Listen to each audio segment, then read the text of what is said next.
यीशु में सभी प्रिय बहनों और भाइयों को शालोम, परमेश्वर आशीष दे। आइए हम एक परमेश्वर के वचन से छोटे से मैसेज के द्वारा बहुत सी गहरी बातों को सीखेंगे। मरकुस रचित सुसमाचार उसका 10 अध्याय और 49 वचन को जब हम देखते हैं, तब यीशु ने ठहर कर कहा, उसे बुलाओ। और लोगों ने उस अंधे को बुलाकर उसे कहा, ढांढस बांध, उठ, वह तुझे बुलाता है। हालेलुया, वह तुझे बुलाता है। आइए हम छोटी सी दुआ के साथ परमेश्वर के वचनों को सीखेंगे। आदि में वचन था। धन्यवाद पिता परमेश्वर सर्वशक्तिमान, धरती और आसमान के मालिक, आपका धन्यवाद करते हैं आज के इस वचन के लिए। प्रभु जी, आप जो प्रकाशन हमें देने जा रहे हैं, जो गहरी शिक्षा हमें देने जा रहे हैं, इस शिक्षा के अनुसार अपने जीवन को व्यतीत कर सके। आज का वचन हमारे जीवन में एक नया अंकुर, एक नया फल लेकर के आए पिता परमेश्वर। और जितने भी भाई बहन यूट्यूब चैनल के माध्यम से वचन को सुने देखे पिता, वो इस वचन के शिक्षाओं को ग्रहण कर सके, उस पर चल सके और अपने जीवन को बदल सके पिता परमेश्वर। वो सामर्थ्य, वो शक्ति देना प्रभु जी, और आशीषित देना। इस वचन के द्वारा 1000 गुना, लाख गुना फल लेकर के आने वाले पिता परमेश्वर, और तमाम आत्मा उन्नति की और बढ़ोतरी में हो प्रभु जी। प्रभु यीशु के सामर्थ्य मीठे प्यारे नाम से आमीन, आमीन। मेरे प्रिय बहनों और भाइयों, आदि में वचन था। इस शीर्ष के साथ हम परमेश्वर के वचन को शुरू करते हैं। वे यरीहो में आए, और जब वह और उसके चेले और एक बड़ी भीड़ यरीहो से निकलती थी, तब तिमही का पुत्र बर्तमही, एक अंधा भिखारी, सड़क के किनारे बैठा था। वह यह सुनकर कि यीशु नासरी है, पुकार पुकार कर कहने लगा, हे दाऊद के संतान, यीशु मुझ पर दया कर। बहुतों ने उसे डांटा कि चुप रहे, पर वह और भी पुकारने लगा, हे दाऊद के संतान, मुझ पर दया कर। तब यीशु ने ठहर कर कहा, उसे बुलाओ। और लोगों ने उस अंधे को बुलाकर उससे कहा, ढांढस बांध, उठ, वह तुझे बुलाता है। वह अपना कपड़ा फेंक कर शीघ्र उठा और यीशु के पास आया। इस पर यीशु ने उससे कहा, तू क्या चाहता है कि मैं तेरे लिए करूं? अंधे ने उससे कहा, हे रब्बी, यह कि मैं देखने लगूं। यीशु ने उससे कहा, चला जा, तेरे विश्वास ने तुझे चंगा कर दिया है। वह तुरंत देखने लगा और मार्ग में उसके पीछे हो लिया। हालेलुया। प्रिय बहनों और भाइयों, परमेश्वर के प्यारों, ये जो अंधा भिखारी है बर्तही, इसके जीवन से हमें बहुत सी शिक्षाएं मिलती है।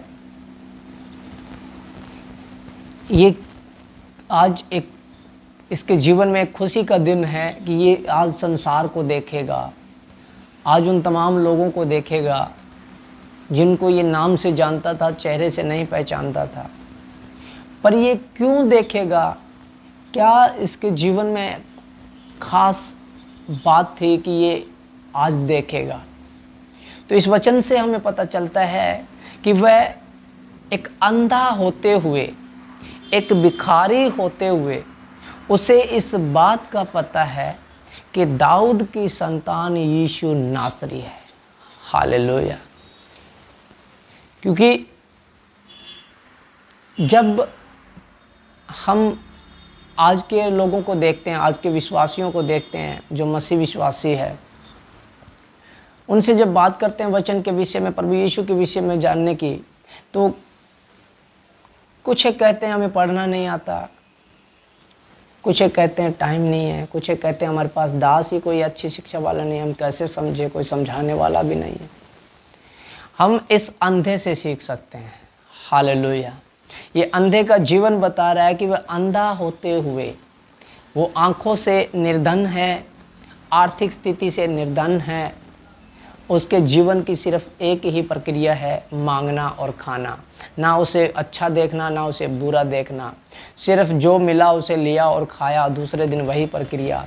ये एक प्रक्रिया उसके जीवन में होते हुए भी वो इस बात के लालसा करता है, इस बात की जिज्ञासा रखता है कि यीशु नासरी भी कोई है जो चंगा करने वाला है। हालेलुया। हम क्या सोचते हैं? हमें आंखें हैं, तभी तो प्रभु ने कहा आंखों के होते हुए भी ना देखे। हमारे पास आंखें हैं, बुद्धि है,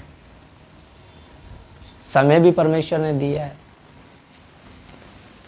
फिर भी हम नहीं जानने की कोशिश करते परमेश्वर के वचन को, क्योंकि जिज्ञासा नहीं है, एक लालसा नहीं है, इच्छा नहीं है। हमारी इच्छा शक्ति खत्म हो गई है परमेश्वर को जानने की, कि उसने हमसे कितना प्रेम किया। इस अंधे भिखारी के जीवन से मैंने बहुत सी बातें सीखी। जब मैं इस वचन को पढ़ रहा था तब ये वचन मुझे प्रकाशन दे रहा था, तब वचन मुझसे बात कर रहा था। देख इस अंधे भिखारी को, ये देख नहीं सकता, फिर भी इसे वचन का पता है कि लोग क्या जिक्र करते हैं, दाऊद की संतान कौन है। देख इसके पास धन भी नहीं है, फिर भी ये उसे पुकारता है। हालेलुया। देख उसे इस संसार में किसी चीज़ की जरूरत नहीं है, खाने को उसे मिल रहा है बगैर मेहनत किए हुए। क्या देख कर करना संसार को? वो गिर सकता था, पड़ा रहता, जो भी मिला खा लिया, जो भी मिला खा लिया, कुछ पैसे किसी को दिए, कुछ पैसे किसी को दिए, खाने को उसे कुछ मिल जाता था। इस वचन ने मुझसे जब बात की, जो प्रकाशन दिया परमेश्वर ने, मैं हैरान रह गया। अंधा भिखारी होते हुए उसके जीवन में ऐसी बातें। यहाँ वचन कहता है वह सड़क के किनारे बैठा था, यीशु नासरी वहाँ से जा रहा, यानी कि जहाँ वह बैठा था वो जगह सही थी, क्योंकि वहाँ से यीशु नासरी निकलने वाला था। और दूसरा उसका इस वचन में कहता है उससे विश्वास था वह मुझे चंगा कर देगा। उसका विश्वास इतना दृढ़ और मजबूत था कि उसने जोर जोर से चिल्ला करके कहा वह मुझे चंगा कर देगा। हे दाऊद की संतान, मुझ पे दया कर। और तीसरी बात जो इस वचन से मैंने सीखी, उसके पास बुद्धि थी, विवेक था उसके पास।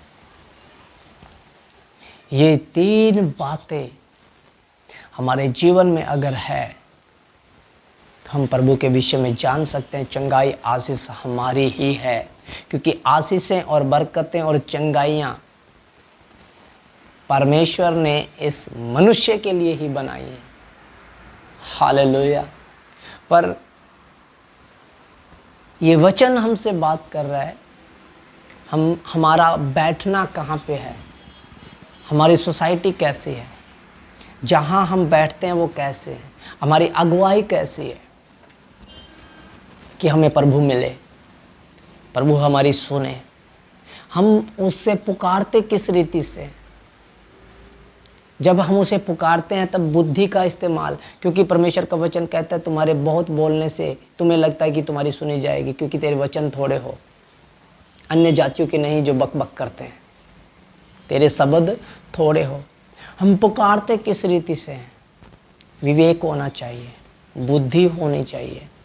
और परमेश्वर का वचन कहता है यदि किसी को बुद्धि की गति है तो परमेश्वर से मांगे, बगैर औलाना दिए उदारता से देता है। याकूब के पत्री में हम पढ़ सकते हैं इस वचन को। हमारी सोसाइटी, हमारा उठना बैठना, चलना फिरना, बोलना, इस बात पे जोर देता है कि परमेश्वर हमारी सुनता है। हालेलुया। अगर आपको याद हो तो मत्ती की किताब में प्रभु यीशु का जब जन्म हुआ तो ज्योतिषियों ने एक आसमान में तारा देखा और उस तारे ने उनकी अगुवाई की और वो तारे के पीछे पीछे चले और तारा उनके आगे आगे चला। जब यरूशलेम शहर में वो पहुँचे तो एक ऐसी जगह चले गए जहाँ पे परमेश्वर की अगुवाई नहीं थी, जहाँ परमेश्वर की हजूरी नहीं थी, जहाँ परमेश्वर की इच्छा नहीं थी। और वो यरूशलेम के अंदर जा कर के हेरोदेस राजा के महल में चले गए और जा कर के हेरोदेस से कहने लगे कहाँ है यहूदियों का राजा, हम उसे देखने, उसका दर्शन करने आए हैं, क्योंकि हमने आसमान में उसका एक तारा देखा है। वो ज्योतिषी थे, व्यवस्था को पढ़ने वाले थे, व्यवस्था को अध्ययन करने वाले थे, भविष्यवाणियों को अध्ययन करने वाले थे। और भविष्यवाणी के नक्षत्रों को जब वो जानते थे तो भविष्यवाणी में कहा था याकूब के वंश से एक तारा उदय होगा। याकूब के वंश से हम इस वचन को हम देखते हैं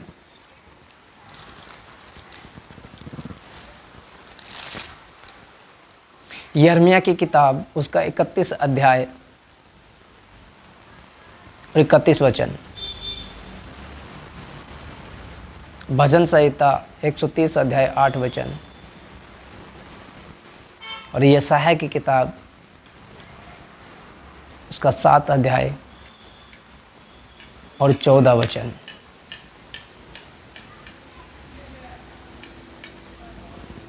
और अगर इस तारे के विषय में जब हम पढ़ते हैं तो आप नोट कर लीजिएगा, मिक्का की किताब उसका 5 अध्याय और 2 वचन, और गिनती की पुस्तक और उसका 24 अध्याय और 17 वचन।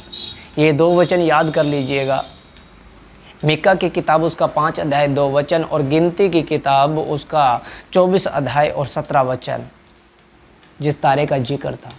और भविष्यवक्ताओं ने ज्योतिषियों ने उस भविष्यवाणी को अध्ययन किया हुआ था। वो जानते थे कि ये तारा जब उदय होगा तब यीशु इस पृथ्वी पे यहूदियों का राजा पैदा होगा। उस तारे की अगुवाई में वो चले, लेकिन अगुवाई में चलते चलते उन्होंने एक कदम ऐसा रख दिया जहाँ पे तारे की अगुवाई, परमेश्वर की अगुवाई उनके जीवन से समाप्त हो गई। क्योंकि जब उन्होंने कहा यहूदियों का राजा पैदा हुआ है, वो कहाँ है, तब हेरोदेस घबरा गया, क्योंकि हेरोदेस यहूदियों में से नहीं था, वो एसाव के वंश से था।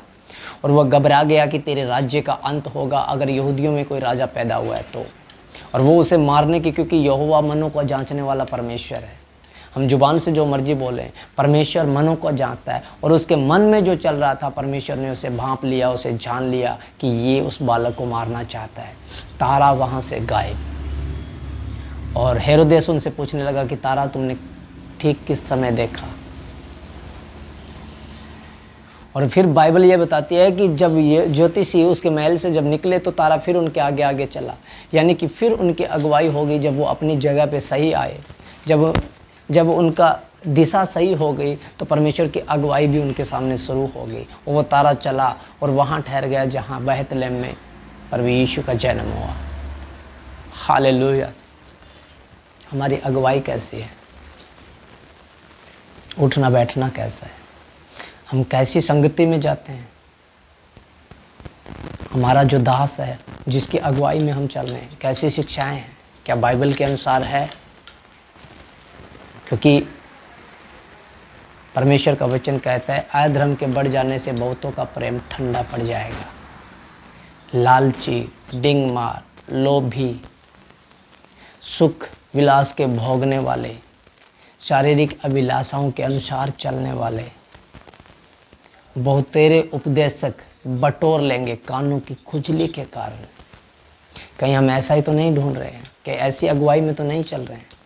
अगुवाई, क्योंकि अगर हम यहोशू को देखें पुराने नियम में, जब इजराइलियों को मिस्र देश की गुलामी से निकाल करके मूसा लेकर के आ रहा था, और उसके बाद मूसा को परमेश्वर ने कहा अब आगे के जो समय है वो यहोशू को सौंप दे। और यहोशू जब उनकी अगुवाई करता हुआ जा रहा था तो एक पड़ाव आया उनके जीवन में, जब उनको यरदन नदी को पार करना था।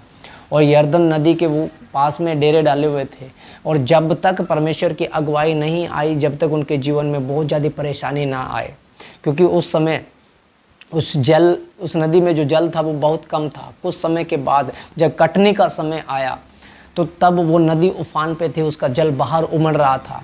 जब वो नदी डुबोने वाली थी, जब वो नदी बाढ़ की स्थितियों में, तब परमेश्वर का वचन यहोशू के पास पहुंचा कि तू आगे चल और इस पे अपना पाँव रख, क्योंकि मैं तेरी अगुवाई करूंगा, ये तुझे न डुबोएगी। और इजराइली तेरे पीछे पीछे चल करके आए।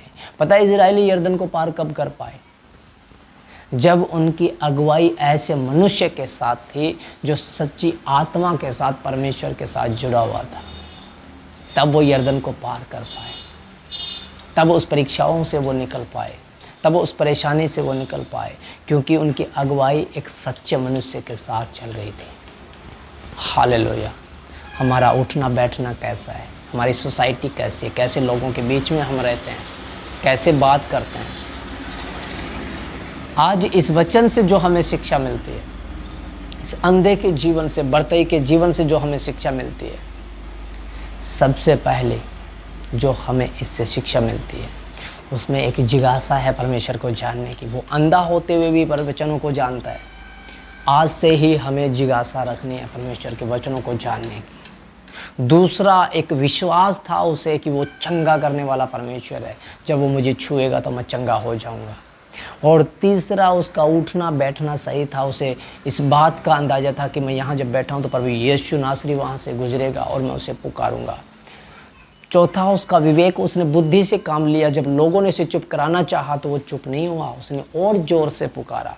जब उन्होंने कहा चुप कर तो वो और ज़ोर से पुकारा। वो इस बात को जानता, आज अगर तू चुप हो गया, आज अगर इनका कहना तूने मान लिया तो दोबारा तुझे चांस मिले या ना मिले, क्योंकि तुझे देखना है। हालेलुया।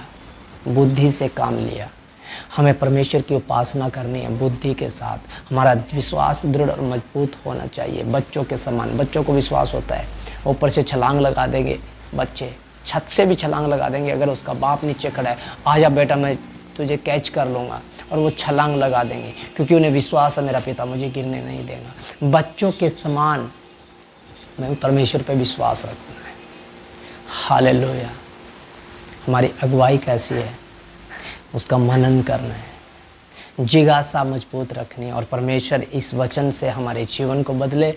आज से ही हम इस बात के लिए अपने आप पे तैयार हो जाएं कि मैं विश्वास करता हूँ वो परमेश्वर है जो मुझे चंगा करने वाला। वो मेरे लिए आया, मेरे लिए मारा गया और मेरे लिए गाड़ा गया, और मेरे लिए मुझे जीवन देने को तीसरे दिन मुर्दों में से जी उठा। हालेलुया।